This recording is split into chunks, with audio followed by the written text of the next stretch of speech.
O diretor adjunto do FMI, Murilo Portugal, antecipou hoje em São Paulo que a instituição só vai divulgar amanhã.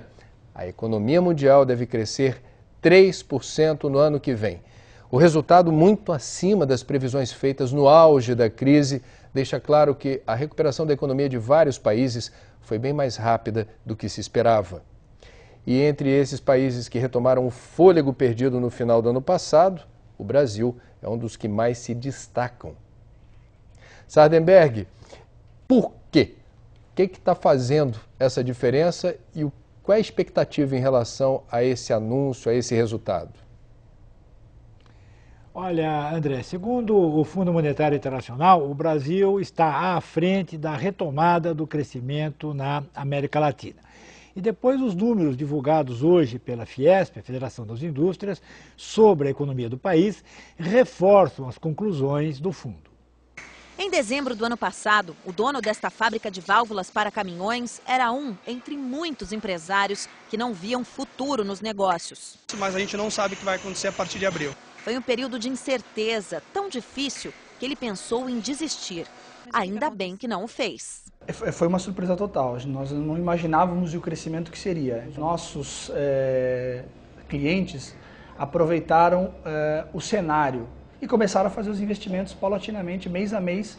Contrariando as projeções sombrias para 2009, a empresa cresceu 39% no primeiro semestre e teve de ampliar o quadro de funcionários para atender os pedidos. Foram 18 contratações só nos últimos 2 meses.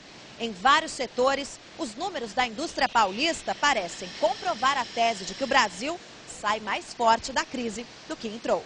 As empresas de eletroeletrônicos devem crescer em média 20% esse ano. A redução do IPI foi fundamental. O que se fez foi trabalhar governo, empresários juntos e conseguimos realmente reverter. A retomada surpreendeu até o Fundo Monetário Internacional.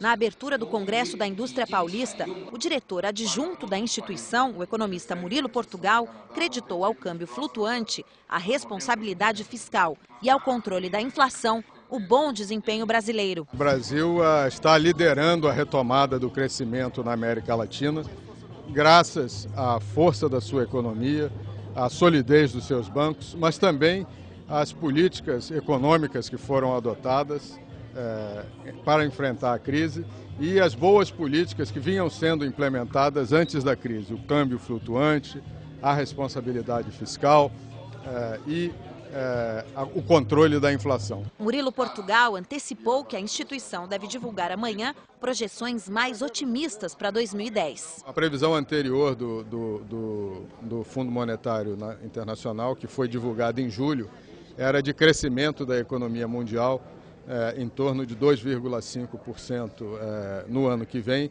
E nós vamos divulgar, acredito que amanhã ou depois da manhã, um novo número para 2010, que vai ser em torno de 3%. E no caso brasileiro, ele diz que o país deve superar a média mundial. Bom, na verdade o que está ocorrendo aqui no Brasil é mais ou menos o que ocorre no mundo inteiro. Há uma revisão para cima de todas as expectativas. Talvez porque o pessoal tenha sido muito pessimista durante os momentos mais agudos da crise e agora dá aquele certo alívio dizendo, bom, a coisa não era assim tão complicada. O risco é de cair no otimismo contrário. Mas a China, por exemplo, também está nessa de revisão.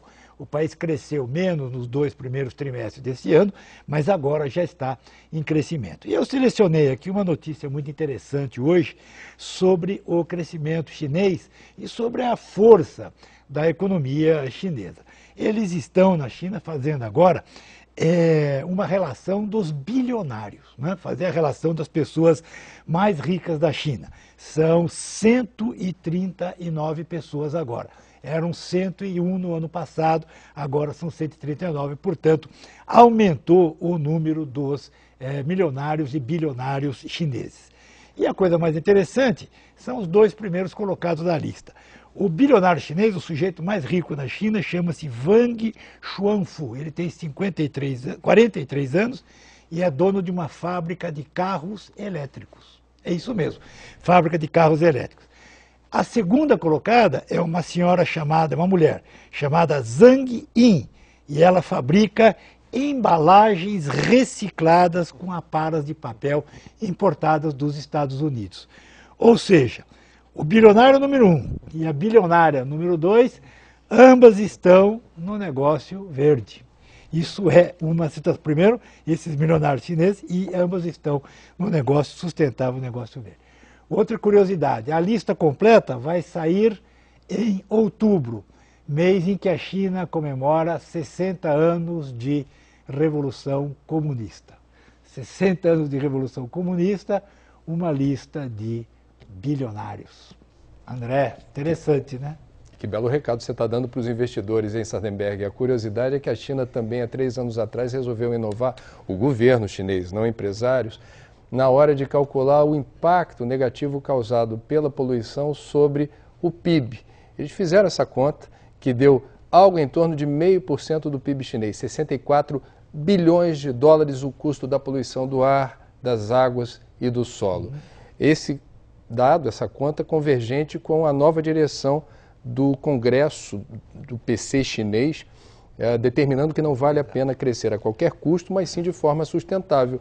E aí vem você com essa lista, Sardenberg. Os bilionários estão na linha da sustentabilidade, ó, bacana.